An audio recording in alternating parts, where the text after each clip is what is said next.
जैसा कि आगामी विधानसभा चुनाव को लेकर के अब बाजार में जो है हलचलें तेज हो चुकी है। लोगों की सेवा करना चाहते हैं वैसे व्यक्ति अब खुल करके लोगों के सामने भी आ रहे हैं। और इसी कड़ी में आज हमारे सामने है जाने माने युवा मिथिलेश ऋषिदेव जी। काफी कर्मठ और जुझारू है। आगामी विधानसभा चुनाव को लेकर के ये अपने मन में क्या इच्छा रखते हैं, आइए जानते हैं इनसे।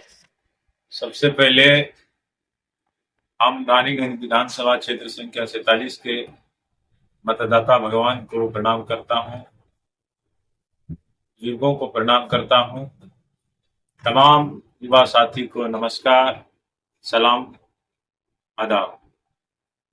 मिथिलेश ऋषिदेव, प्रदेश सचिव, अनुसूचित जाति प्रकोष्ठ, जनता दल यूनाइटेड, बिहार। अच्छा, इस बार जो है आगामी विधानसभा चुनाव होने जा रहा है, क्या इसमें आप भी इच्छा रखते हैं? देखिए, हम माननीय नेता नीतीश कुमार जी के नेतृत्व में जनता दल यूनाइटेड के सिपाही के रूप में कार्य कर रहा हूं। माननीय नेता नीतीश कुमार जी हम लोग का नेता है। उनके नेतृत्व में अगर हमें कोई जिम्मेदारी दी जाती है तो उस जिम्मेदारी को निर्वाह करूंगा। जैसा कि अभी देखा जा रहा है कि बहुत लोग ऐसे हैं जो परिवर्तन की मांग कर रहे हैं, इसको लेकर आप कितना सोचते हैं? देखिए, स्वतः है जनताओं की इच्छा रहती है कि परिवर्तन हर चीज में एक महत्व रखता है, तो ये जनताओं की इच्छा है। तो वह माननीय नेता नीतीश कुमार जी हर एक विधानसभा पे उनका नेतृत्व तय करेंगे और नेता नीतीश कुमार जी अपने इच्छा अनुसार जनताओं को देखते हुए वो अपने निर्णय कमेटी में जरूर लेंगे।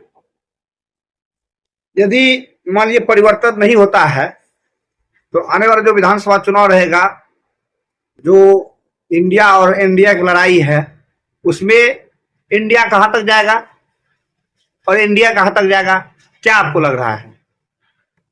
देखिए, एक्चुअली है कि नेता नीतीश कुमार जी बिहार के लिए जो काम किया है, बुजुर्गों के लिए जो काम किया है, हमारे बहनों के लिए जो काम किया है, ये आप सभी जानते हैं कि बुजुर्गों का जो सम्मान माननीय मुख्यमंत्री जी वृद्ध पेंशन योजना बढ़ा करके जो खुशहाल किए हैं लोगों को, वो हर लोगों आशीर्वाद माता पिता दे रहे हैं, बुजुर्गों आशीर्वाद दे रहे हैं। और पूरे बिहार में जो विवाह योजना लागू किए हैं, आप सभी जानते हैं कि पूरे विधानसभा में, पूरे पंचायत में विवाह योजना बनने जा रहा है। इससे लोगों की बहुत खुशी हो रही है, लोगों में उत्साह है। माननीय नेता नीतीश कुमार के प्रति पूरे बिहार आज बोल बम भी जा रहे हैं, तो आशीर्वाद भोला बाबा से मांगते जा रहे हैं कि पुनः नीतीश कुमार जी को मुख्यमंत्री बनाना है। तो इसी कड़ी में हम लोग जानते हैं कि नेता नीतीश कुमार जी हर निर्णय अपने सोच समझ के ही हर जगह ले रहे हैं, इसीलिए हम लोग को अपने नेता पे विश्वास है। यदि आपको मौका दिया जाता है पार्टी की ओर से चुनाव लड़ने के लिए विधायक के रूप में, क्या आप लड़ेंगे? हमारे अपने नेता पे पूर्ण विश्वास है और हमें पूर्ण विश्वास है कि उस तरह की जिम्मेदारी अगर हमें मिलती है तो उनको निर्वाह करने का मैं काम करूंगा। रानीगंज का जो विकास है और विकास कहां तक हुआ है और क्या कमी आपको नजर आ रहा है? देखिए, विकास आप सभी जानते हैं कि जनताओं की मांग हमेशा रहती है, उनकी सुख दुख को समझने की जरूरत है, उनकी इच्छाओं को जानने की जरूरत है।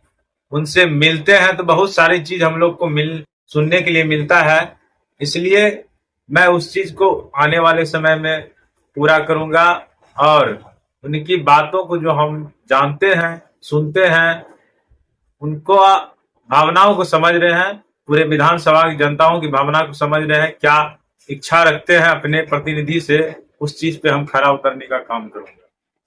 एक सवाल है मेरा, जैसा कि रानीगंज विधानसभा खास करके आरक्षित है और लगभग 70 वर्षों से आरक्षित है। 50-70 वर्ष नहीं कहा जाए तो 50-60 वर्षों से जरूर आरक्षित है। इसमें हम देख रहे हैं कि जिस चीज के लिए आरक्षित किया गया, जिस उद्देश्य के लिए आरक्षित किया गया, खास करके दलितों के उत्थान के लिए, और रानीगंज की बात करें तो यहाँ पर लगभग जो दलित महादलित है, ऋषिदेव समुदाय के लोग हैं, वे लगभग 1 लाख परिवार की संख्या में लगभग है, लेकिन आज वे मुख्य धारा में नहीं जुड़ पाए। जैसे यदि रानीगंज मार्केट की बात किया जाए, यदि इस मार्केट में 1000 दुकान होंगे तो वे दुकान विभिन्न जातियों से हैं, विभिन्न कास्ट से हैं, विभिन्न समुदाय से हैं, लेकिन महादलित से कितने दुकान। उसके बाद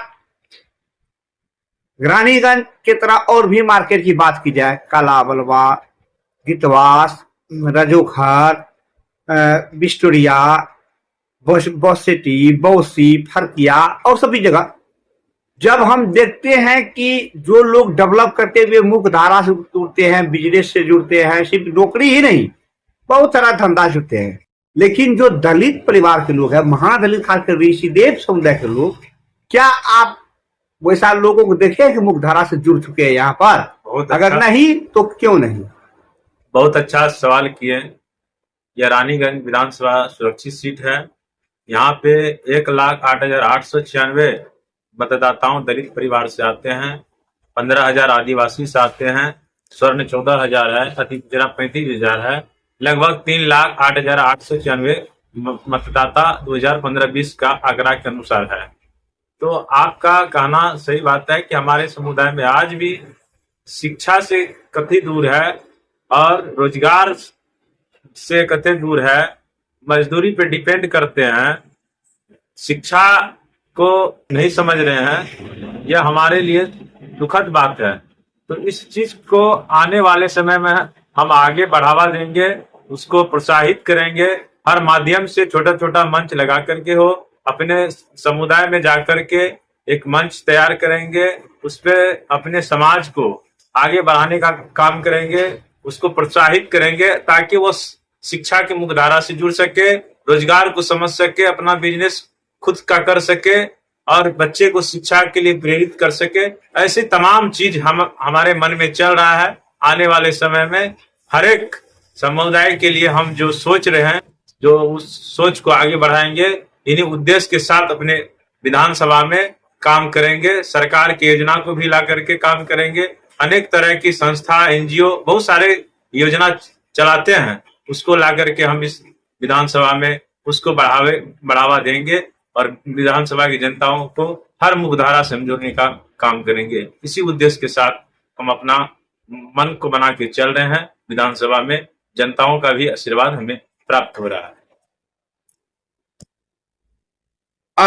आप जब फील्ड जाते हैं, जब लोगों के बीच जाते हैं, क्या आपसे लोग आग्रह करते हैं कि आप भी उनके नेता के रूप में आगे आए, उनके लिए काम करने के लिए एक नेता के रूप में अपना छवि बनाए, नेता के रूप में आप खड़ा हुए, ऐसा आपको पब्लिक से आग्रह मिलता है? एकदम मिलता है। जब जाते हैं लोगों में, जब हम क्षेत्र में जाते हैं तो बैठने के लिए भी मिलता है, लोगों में उत्साह ऊर्जा भी दिखा जाता है।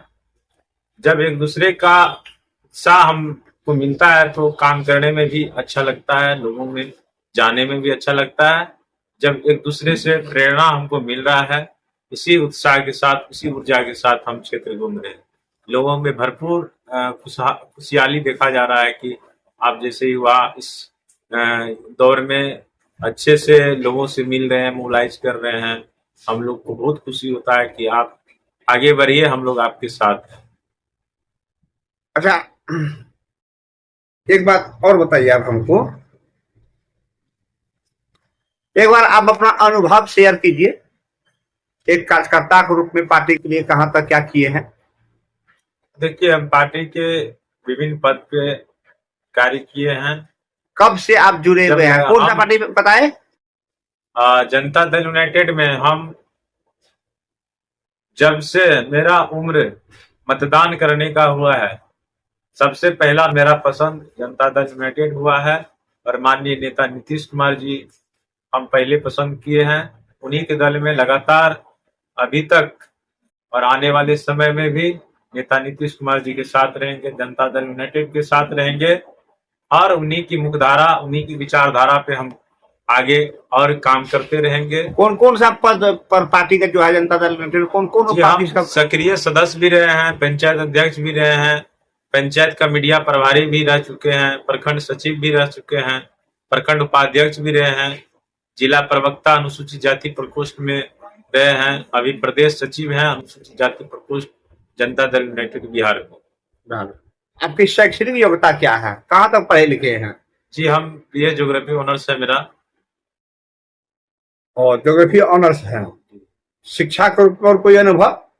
शिक्षा के रूप में हम बच्चे को भी कोचिंग पढ़ाते थे। हम गांव में अपने महादलित समुदाय में बच्चे को शिक्षा देने का काम करते थे। मल न्यूट्रिशन यानी कुपोषण बीमारी से कैसे बचना है, बाल विवाह पे कैसे बचना है, उससे बाल विवाह करने से दुष्प्रभाव क्या होता है, तो ये सारे योजनाओं पे हम काम कर चुके हैं। लोग समाज जो है सरकार की योजना से कैसे लाभ ले, आवास की योजना से कैसे लाभ ले, लगातार हम क्षेत्र में जब भी जाते हैं तो इस चीज को भी रखते हैं कि आप सरकार आपके लिए इस तरह की योजना लाए हैं, आप बढ़ चढ़ के हिस्सा ले, कागजात बना के रखे, आधार कार्ड रखे, वोटर लिस्ट बनाना जरूरी है। अगर वोटर लिस्ट नहीं बनाते हैं तो आप वोट देने से वंचित रह सकते हैं, सरकार के लाभ लेने से वंचित रह सकते हैं। आधार कार्ड बनाइए, बच्चे को शिक्षा के लिए भेजिए स्कूल में। आप अगर आपका बच्चा शिक्षित हो जाते हैं तो आपके लिए भविष्य में सुखमय जिंदगी आपका रहेगा। इस तरह का हम लोग प्रेरणा और अपने समाज को अग्रसित करते हैं कि आप आगे बढ़िए, आपके लिए सरकार इतना चीज दे रही, बगल में स्कूल खुल गया है, अब पंचायत में जो है हाई स्कूल हो गया है, अब दूर जाने की जरूरत नहीं है। अब सरकार आपके लिए परिवहन योजना के तहत जो है पंचायत से ब्लॉक तक गाड़ी दे दिया है कि आप अपने योजना को ब्लॉक तक भी आप अपना मांग कर सकते हैं। अब पुलिस को भी अब कह दिया है कि भाई आप समाज से अपना व्यक्तित्व बना के रखिए, पुलिस काम करने के लिए है, डराने के लिए नहीं। उसको भयभीत मत कीजिए, गलत चीजों में मत फंसाइए। तो ये सारा माननीय कर सकते हैं हर एक पदाधिकारी से, पुलिस प्रशासन हो, डीएसपी हो, डीएम हो, डीडीसी हो, जिस भी मामला में आपको लगता है कि हमको बात करना चाहिए तो आप जा करके अपना नाम पता एड्रेस लिखाइए और अपना बात को रख सकते हैं। ये हमारे नेता जब से बिहार की कमान को संभाले हैं तब से इस तरह की व्यवस्था को लागू करते जा रहे हैं। आप जनप्रतिनिधि के माध्यम से डायरेक्ट भी आप जाकर के आप अपनी बात लोगों को अवेयरनेस करते हैं, जागरूक करते हैं। शिक्षा के माध्यम से इतना काम आप लोग किए हैं क्या? जी, हम लगातार हर चीज पे। अंत में आपको जो देख रहे हैं, सुन रहे हैं, रानीगंज विधानसभा क्षेत्र के लोग, आम नागरिक, क्या कहना चाहेंगे लास्ट में? लास्ट में यही कहना चाहेंगे, सभी को पुनः मेरा प्रणाम, सलाम, आदाब, नमस्कार। मैं आप सभी से यही विनती करना चाहता हूँ कि माननीय नेता नीतीश कुमार जी जो आप लोग के लिए विकास किया है, 2025 में फिर से माननीय नेता नीतीश कुमार जी को अपना मतदान दे करके पुनः मुख्यमंत्री बनाइए और बिहार को विकसित बिहार, फर्स्ट बिहार, चमकाने वाले बिहार को जो नीतीश कुमार चमका रहे हैं, आप सब अपना मत देकर पुनः सरकार बनाइए। मेरा नाम निखिलेश ऋषिदेव, प्रदेश सचिव अनुसूचित जाति प्रकोष्ठ, जनता दल यूनाइटेड बिहार।